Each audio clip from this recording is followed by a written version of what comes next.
No one had imagined nor dreamt in their sleep in these 3 centuries that your hallowed name one day would unite Bengal and Maratha without battle. You are indeed the Maharaja. 80 million children of Mother Bengal shall bow to you with their royal tribute. We didn't heed you that day, but today we shall accept it with bowed heads. Hey Bengalis, join the Marathas in chanting in one voice, Jai to Shivaji. Aigiri Nandini Nandita Medini Vishwa Vinodini Nandinute Girivaravindya Shirodini Vasini Vishnu Vilashini Jishnunute. Fasten your seatbelts for the most Hindutva poem ever written by a Bengali, okay? You have no idea what you are about to hear. So he starts off the poem saying, O sovereign Shivaji, I don't know when, some distant centuries ago on an ordinary day, upon what hilltop, with a dense sunless forest, he's setting up a nice beautiful scenario. The thought from above flashed like a lightning across your forehead that quote. Now, Rabindranath is quoting Shivaji Maharaj. He's saying that Shivaji Maharaj thought that I shall bind this torn up fragmented Bharata in one with a singular religious thread. ये क्या sentence है? ये हिंदवी स्वराज नहीं है तो क्या है? ये हिंदू राष्ट्र का डिफेंस नहीं है तो क्या है? Rabindranath Tagore is supporting the statement that India will be tied with a singular religious thread. Okay, first paragraph में छक्का मार दिया. Second paragraph. Now he is apologetic about Bengalis. This is the most scary part, that Bengalis of today, right-wing Bengalis of today, don't have the balls to do this. I don't think I have the balls to do this, to say this publicly, that yes, Bengalis have been weak, Bengalis shouldn't have done this or that. It's disastrous to say these things in a public debate. What Rabindranath is about to say here, okay? He's saying that we were too stupid to understand when Chhatrapati Shivaji Maharaj was trying to unite India. We were stupid. Bengalis were stupid. That's what he's saying. He's saying, and he says this in multiple paragraphs. Okay, check this out. He says, this Bengal that day had not awakened. Startled from sleep, it had not received the tidings, had not rushed outside. Her courtyards had not resonated with the sound of the Shankha when Shivaji Maharaj was sending his people to avenge, to annex these places. He's saying that the thing that's called that Borghese had attacked Bengalis, etc., that's a bad thing, so that we can't unite with Marathas today. He's saying that we should have used that opportunity to turn on our Muslim kings. Quietly spreading everywhere her chaste, unblemished, verdant shawl upon the earth, Bengalis that day had held at dusk hundreds of children in the hamlets, in the villages, gently upon her breast, fearing the Marathas. He is saying that Bengalis were wrong to fear Marathas. Then came the day when the plains of Maratha, the flaming tongues of your thunderbolt, your meaning Shivaji's, the flaming tongues of your thunderbolt carved out in every corner of the sky the message of a new age. What is the message of the new age? The Mahamantra of unification. Upon the crown of the Mughals, that tempestuous morning, the message arrived, written upon a scroll. And yet, now he is apologetic about Bengal again, and yet that thunderous proclamation of Maratha, Bengal heard not, hence knew not its intent. Presently, one by one, now he is writing a paragraph that's describing the disaster that happened in Delhi, the absolute siege that Shivaji's armies laid to Mughal forces. He's describing that scenario, okay? He says, presently, one by one, in the dense darkness of stormy nights, emptied the vast palaces of empire in Delhi. One by one, in sprawling room after room, the strings of lamps began to go out, only to become one with the darkness. एक के बाद एक सब light white बंद हो रहा जा रहा है क्योंकि इतना डिस्ट्रक्शन हो गया है वहाँ पे शिवाजी की वजह से. Outside, the skies were rendered by the howls of carrion-eating jackals. सिर्फ jackals का आवाज सुनाई दे रहा है, बाकी सब खत्म, सब मर गए हैं. शिवाजी ने जाके सब मुगल्स को उड़ा दिया है. The glory of the Mughals was laid to rest. Upon the burning ghat, nothing remained except the scattered margins of ashes and ruins. Okay, ये Mughals का destruction. This is one of the most important parts of the poem. Okay. A lot of 99% of Indians, when they read history in school and don't get into any history after school, they think that Mughals invaded, all Muslim kings invaded, and then British came and took the country, right? we did not know that in between Marathas took the almost the entirety of the country, right? Notice here that Rabindranath knows this and he's pointing this out deliberately, and Bengalis have conveniently ignored this. Okay, listen to what he's saying. He's saying that Shivaji's armies destroyed Mughals in Delhi. After that, who came? This paragraph is about the British coming to power. So he makes the chronological note that Shivaji ने जाके मराठास ने जाके मुगल का दिया, फिर जाके British आए. It's not like Mughals were there, then directly British were there. This is his knowledge of history that is uncommon knowledge even today.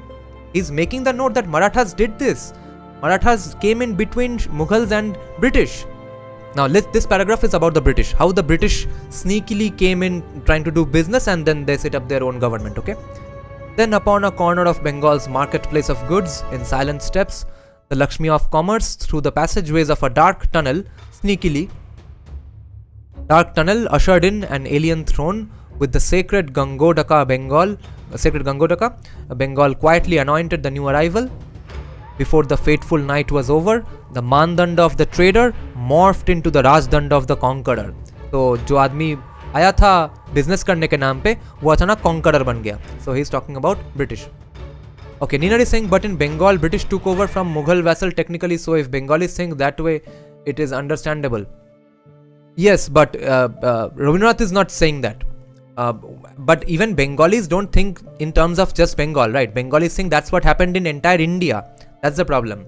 And even when Siraj-ud-Dowla was getting betrayed by Mir Jafar was being supported by a lot of Hindu zamindars, because Hindus were so fed up with Siraj-ud-Dowla. Siraj-ud-Dowla was an atrocious Muslim king. He used to pick up women from all ponds and stuff.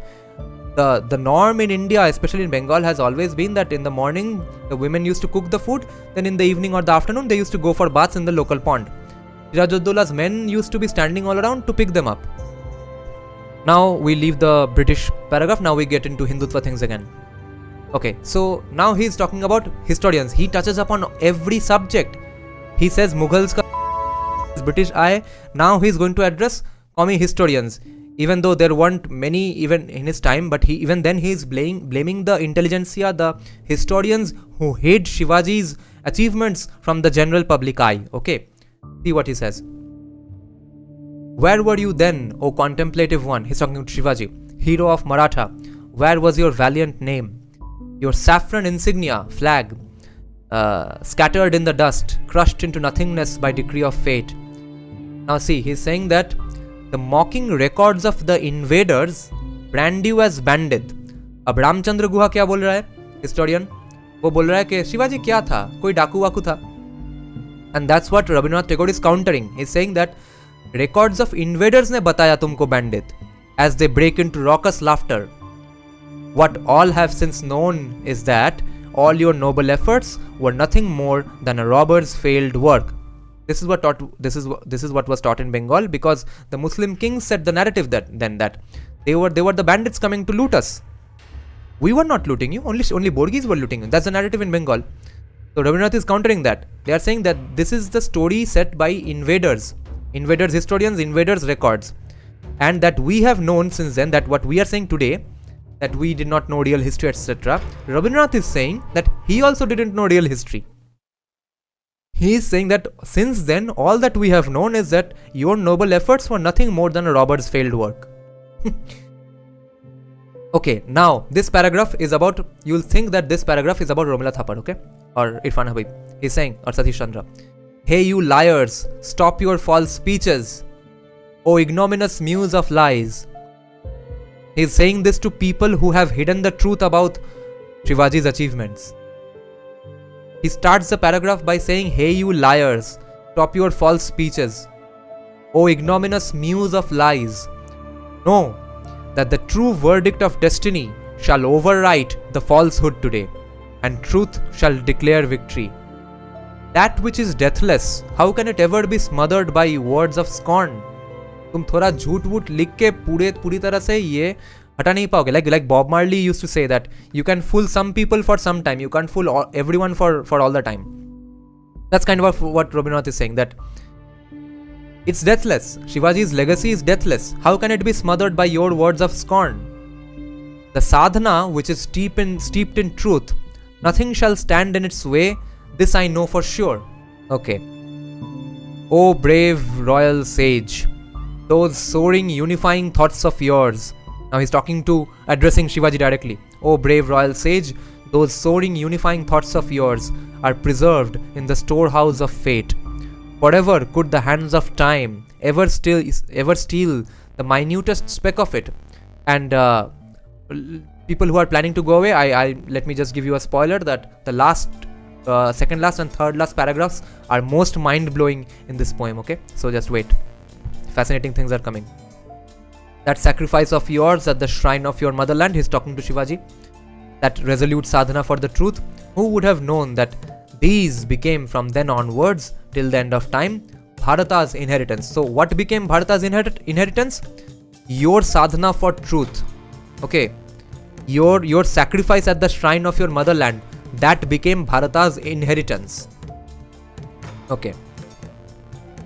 O royal recluse, Vairagi, after ages of obscurity and oblivion, since you were so hidden from public eye for all these years, after ages of obscurity and oblivion, just like the swell of the immense rains on mountain tops bursts from mighty cliffs, awakened and resurgent like an unstoppable fountain, ठीक जैसे वो flushing powerful झरना निकलता है, in the same way you, Shivaji, emerged.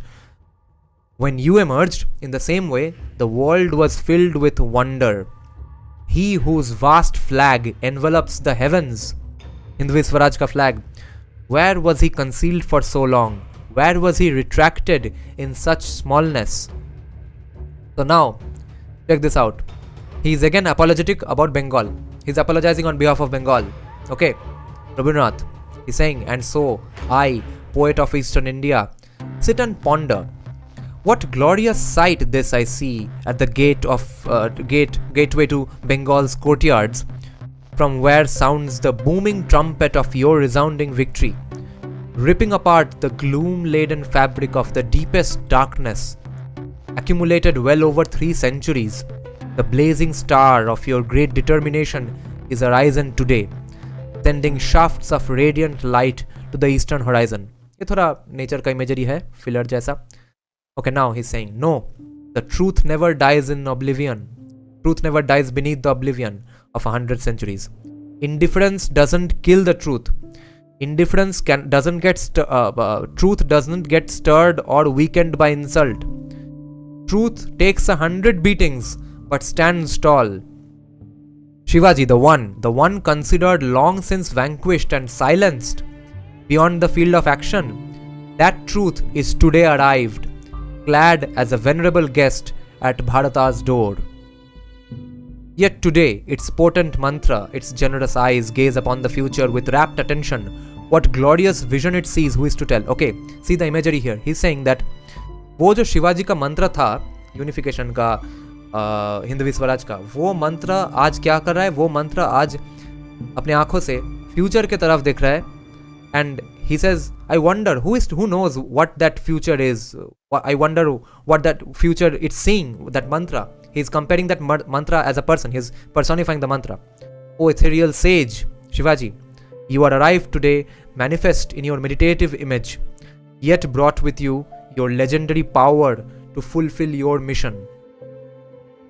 You have not... Okay, अब थोड़ा melancholy again. आज तुम्हारे पास, शिवाजी के पास वो फ्लैग वैग नहीं है, वॉरियर्स नहीं है, स्टीड्स नहीं है. You don't have your fierce weapons today. The skies are today not rendered with booming chants of Hara Hara Hara. From the realm of the fathers descended your name and beaconed one and all. सबको बुलाया गया. And in an instant, the adoring heart of the Bengali embraced and instilled it within her sanctum. Now, this is probably the second most fascinating paragraph in the poem, okay? Listen to this. No one had imagined nor dreamt in their sleep in these 3 centuries that your hallowed name one day would unite Bengal and Maratha without battle. सब लोग सोचते थे कि बंगाली और मराठास में बहुत सा confrontation है. किसने सोचा था कि बंगाल मराठा बिना युद्ध के यूनाइट हो जाएगा ऐसे? That's what Rabindranath is saying. That power of your penance, Shivaji के जो पेनेंस थे, सैक्रिफाइसेस थे, लॉन्ग कर्टेल्ड इन ऑब्लिवियन, क्योंकि छुपा हुआ था, abruptly today, like an everlasting message, would instill a fresh new life upon a fresh new dawn. Who would have thought? Now again he is apologizing on behalf of Bengal. Okay, now all the people who are commenting here about the Borgi incident, now check out here. Rabindranath now directly speaks about the Borgi incidents. He addresses this and he has a solution for it. He has a perspective on it. Okay, he did not avoid or ignore the situation completely. Now see what he's saying. He's saying that Bengalis misunderstood the situation. This lays to rest any doubt any Bengali right-winger can have, okay, after reading this poem. Listen to what he's saying.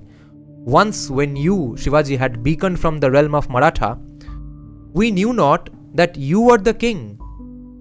We paid not heed, felt not the slightest shame at that call. Then when the dazzling luster of your sword shone upon Bengal skies on that ill-omened day, we knew not the ferocious Leela.